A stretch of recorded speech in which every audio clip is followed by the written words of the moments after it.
Hi, I'm Chad with Move for Guitar. This lesson is from our series, How to Read Music for Guitar. In this lesson, I'm going to talk more about key signatures.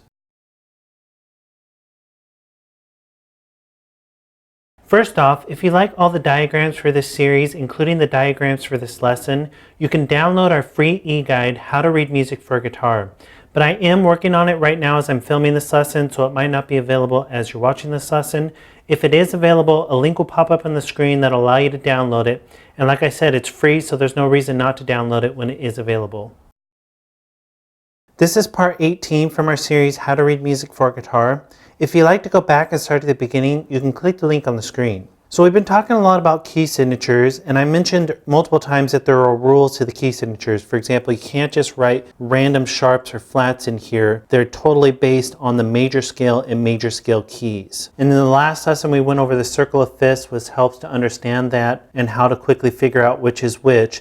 But this one, I'm going to actually go over the rules of the key signatures and where the sharps are written, what order they're written in, and more. So the first thing to realize, I'm going to start with sharps, is that the sharps follow the order that I gave you in the circle of fifths, which is F, C, G, D, A, E, B. Father Charles goes down and ends battles. And what I mean by that is when you add them in here, they're going to be added in this order.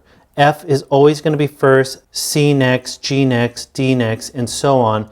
And if you have, for example, an A written in here, an A sharp, you have to have all of these written before it in this order. If you have a B in there, you have to have all of these written in before it. So you can't just have a random G sharp in there. You'd have to have F and C before it. And they're written in specific spots in lines and spaces. They're not just written in any octave you want them to be. And again, that pertains to the fact, for example, if you were to look on the circle of fifths like we did in the last lesson, if we just took D, for example, D has two sharps in it. Those two sharps are F and C because you follow through with these letters in order. D has two, that means they're F and C, and they're written that way in the key signature. They're written F first and then C. If we took A, if you look at your circle of fifths, A has three sharps.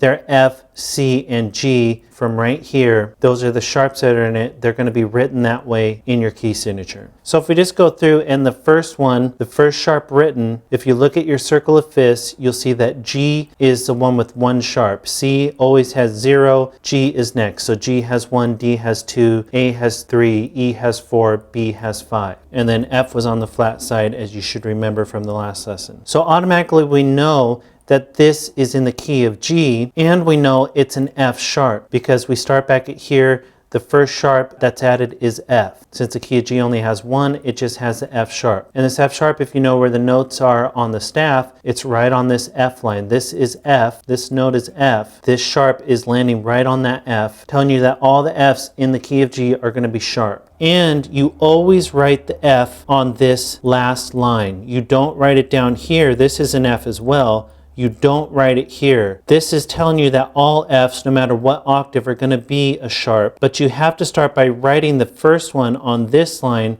because if you write it down here, you're going to have to use ledger lines to fill in the rest of your sharps. And key signatures are never on ledger lines. They're always within the lines and spaces of the staff. So just be aware, that's another rule about key signatures. They never land on ledger lines.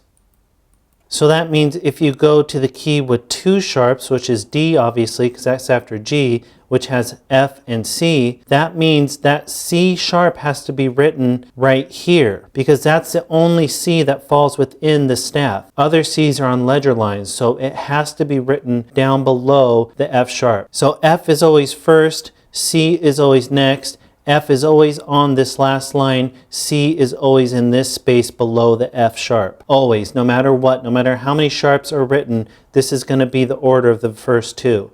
And that goes for all the sharps. So now here's 7 sharps, which is actually the key of C sharp, because you remember that we had to add in F sharp and C sharp in the circle of fifths to get all 7 sharps. You can see that all of them land within the staff. The very highest one is right here, which is sitting on top of this last line. There are none that are on ledger lines, so that's always going to be the order of how these show. F is always first, C is always second, G is always third, D is fourth, A is fifth, E is sixth, B is 7. And they're always going to be in those lines and spaces. So that means when you start on F, C goes down below, then G goes up. D is always on this line for D, which is down below G. Then you go down again for A, it's always in this space. Then you go back up for E, it's always in this space. And then you go back down for B, it's always on this line. And again, remember, they're always in order. So if you have a B sharp showing, you're always going to have the rest of these sharps in front of it in this order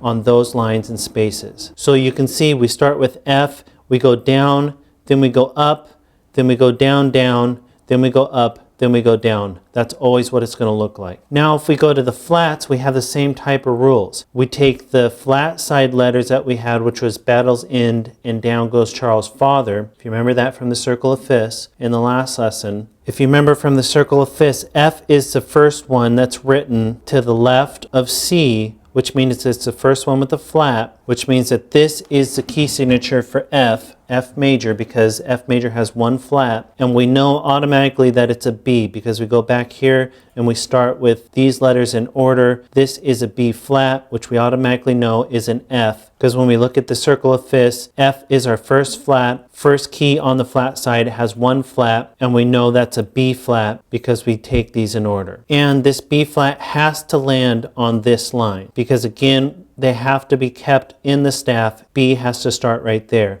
And again, just like the sharp side, all these letters go in order, and anytime you add one, you have to keep the previous one. So if we have a G flat written in here, that means we have to have B, E, A, D in front of it.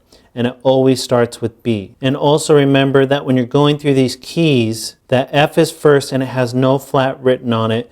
B is next and it has a flat, and all the rest have flats in their names. So B flat, E flat, A flat, D flat, G flat, and C flat. So you just have to remember that from the Circle of Fifths. So then if we go and take all 7 flats, which all 7 flats are in the key of C flat, you'll be able to see it always starts with B, and then everything else is in order. E, A, D, G, C, F. So that means if you have an F written in your key signature, you have to have all of these letters before it in order. And again, you can see that none of them go out of this staff, that none of them are on ledger lines. And it's a little easier to visualize with the flat side because it just goes from B up, then down, then up, then down, then up, then down. The last one didn't go in that pattern, so it's a little easier to remember with the flats that it goes up, down, up, down, up, down. Now, there's another trick for being able to figure out what key something is in really quickly just by looking at the key signature. And when you're dealing with sharps, I'll just take the one with 2 sharps. If you weren't looking at your Circle of Fifths, if you're just looking at your staff and wondering what this was, if you didn't have these written out before you and you just forgot, there's a trick that makes it really easy to figure out what key this is in. So if you didn't know what key this was,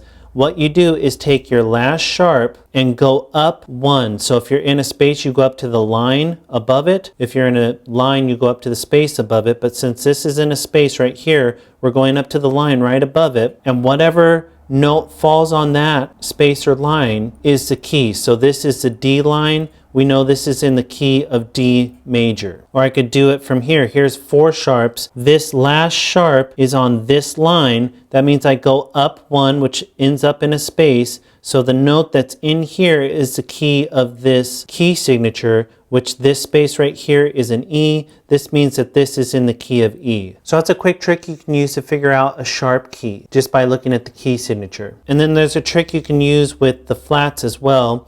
Again, remember that all of them are flats in the name except the F. So it's B flat, E flat, A flat, D flat, G flat, C flat. And just always remember that it starts with F. So if you just see one flat, it's in the key of F. That's your first flat key. So you just have to memorize that. And that's pretty easy to memorize, that C has no sharps or flats. F on the left of C on the Circle of Fifths is your first flat key. It just has one flat. But after that, if you have more flats written in the key signature, the way you can quickly figure it out what key you're in just by looking at this key signature is to go to the second to last flat written. So this is your last flat written right there. If you go back 1, whatever spot, whatever line or space that falls in is the key that this key signature is showing. So this one is the second to last flat written. That's in the A space, so that means it's an A flat. A flat has 4 flats in it. This key signature is representing the key of A flat.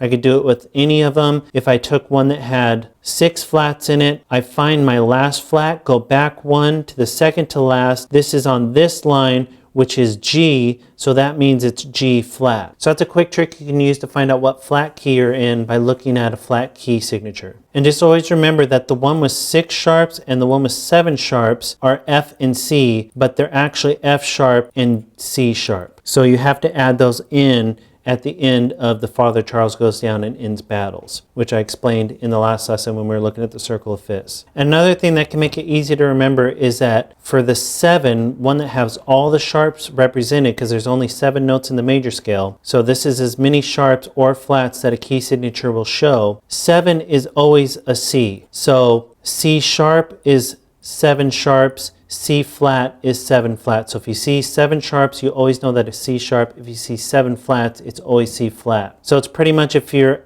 thinking C is 0 at the top of the circle of fifths, then you need to think what has the most, which is 7. That's both C as well. And if it's sharps, it's C sharp. If it's flats, C flat. So that's another trick you can use to quickly remember it. And then if we fill that out here, C always starts on 0. You should always remember that. And then you just fill them out 1 through 7 that go through the rest of these letters. And of course, remember that you have to add on the F sharp and C sharp at the end. And then even though F is written here, you have to remember that that's on the flat side. It's on the left of the C on the circle of fifths. So again, if you come across 7 flats, that's C flat. Because if it has 7 sharps or flats, it's always a C. If it has 0, it's always a C. And then if you write those in, just always remember that F starts with 1. That's on the left of the C on the circle of fifths. And then B flat has 2, E flat 3, and so on. And again, this is something you just have to go over and over again, and eventually you'll memorize it. But it's just different tools that you can use just by looking at the key signature or by looking at the circle of fifths. But it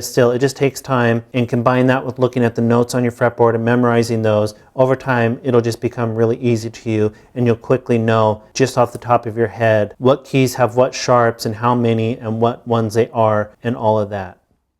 So that's an explanation of key signature rules. Go ahead and move on to the next lesson where I'm going to talk about accidentals. And be sure to download the e-guide. All the diagrams are in there. And be sure to subscribe because we had at least one new lesson every day.